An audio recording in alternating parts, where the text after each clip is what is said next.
Attorney Sidney Powell said in a December 23 interview with Zenger News that White House aides are blocking her efforts to help Trump. This happened after a meeting in the Oval Office on December 18, when Powell was verbally offered the position of Special White House Counsel by Trump.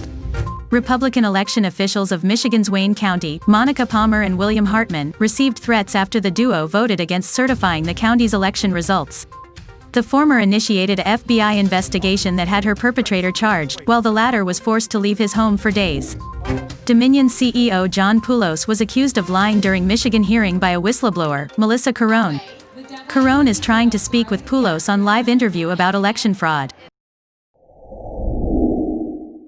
Attorney Sidney Powell said in a December 23 that senior White House aides are preventing her from communicating with President Donald Trump in pursuing contest of election challenges on the president's behalf. And frankly, I've been blocked from speaking to or communicating with the president since I left the Oval Office on Friday night by apparently everyone around him, whether it be inside counsel, outside counsel, White House staff, or whatever. So I have not spoken to the president since I left on Friday night.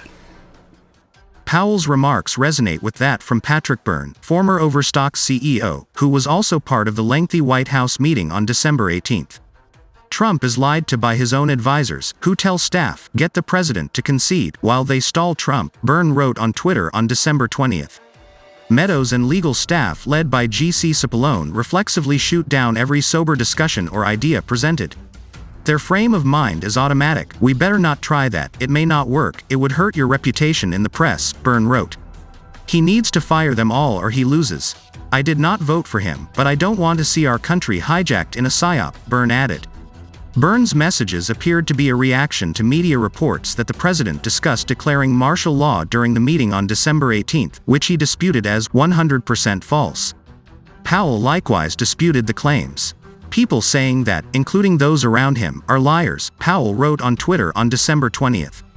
Powell also told Zenger News that she was verbally offered the position of Special White House Counsel by Trump during Friday's meeting, but that has not come to pass. There was a discussion about me being a Special White House Counsel.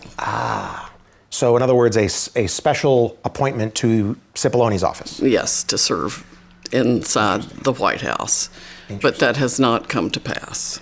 Interesting. And has that not come to pass because the voices on your side of the ledger were shouted down on Friday? Or has it not come to pass because the president kind of said, "Okay, fine, we won't do it"? It has not come to pass because it seems that it was blocked after Friday night, or undone, or I'm not sure. Someone what to threw call sand in it. the gears? Something like that. Meanwhile, Trump doubled down on his calls for the appointment of a special counsel to probe election fraud. "I disagree with anyone that thinks a strong, fast, and fair special counsel is not needed immediately. This was the most corrupt election in the history of our country, and it must be closely examined," Trump tweeted on December 23.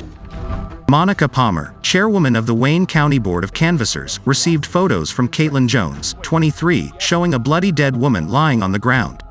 This took place after Palmer, a Republican, voted against certifying the county's election results, according to the Detroit News. Jones is also accused of sending Palmer a photo of her minor daughter. "Your daughter is beautiful. I'd be ashamed if something happened to her. I'd be ashamed if something happened to your daughter at school," read one alleged text message cited in the affidavit, the Daily Mail reported. Jones, from New Hampshire, was charged with threatening violence through interstate commerce after an FBI investigation, officials said in a news release. "The allegations in this case should make all of us disgusted," U.S. Attorney Matthew Schneider said in a statement about the charges. "There is simply no place in Michigan, or in the United States, for chilling threats like this to people who are simply doing what they believe is correct." Jones is facing up to 20 years in federal prison and a fine of up to $250,000.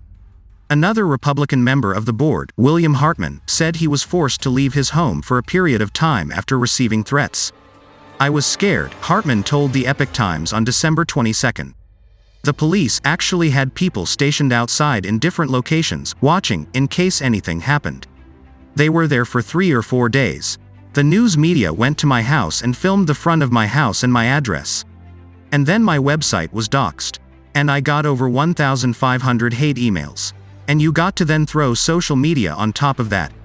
Hartmann and Monica Palmer deadlocked the certification in a 2-2 vote on November 17, which resulted in a swift and hostile reaction from Democrats and community leaders over Zoom. Hartmann said he didn't vote to certify the results initially because close to 71% of Detroit's absent voter counting boards didn't balance between the machine count and the paper ballot count, and no explanation was provided. "You have more voters voting than you have voters in the precinct. That doesn't make any sense to me," he said. "How did that happen? Nobody can give you an answer."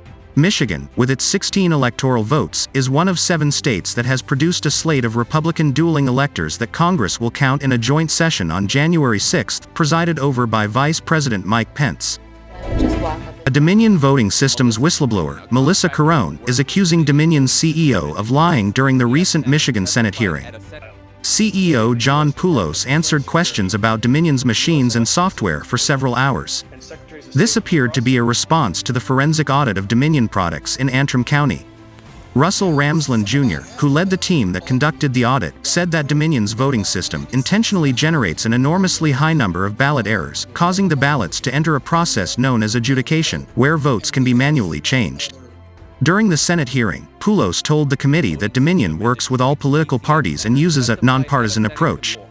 Carone said her manager at the TCF Center in Michigan's Detroit told her numerous times how to identify Trump supporters, and also made derogatory remarks about Republicans and Trump supporters. If one of their owners is making comments like that and statements like that to a worker, then obviously they're not bipartisan, Carone told NTD. Poulos told legislators that most Dominion machines cannot connect to the internet. Carone said, citing a recording she made during a training, that every tabulator in the TCF Center had a modem and was connected to the internet. "He's a liar, and I'm currently in the process of trying to speak with him in person," she said, and she hopes to do it live on One America News Network. 90 to 95% of what he said was a lie. During the Senate hearing, Carone noted that some legislators appeared to struggle to follow what Poulos said, accusing him of speaking in a way that a lot of people wouldn't understand. Many whistleblowers and elected officials who have shown public support for the president and a fair election have come under attack by the left, but Carone says she knows she has support. "If Biden became president, we wouldn't have a free republic. America would never be the same," she added.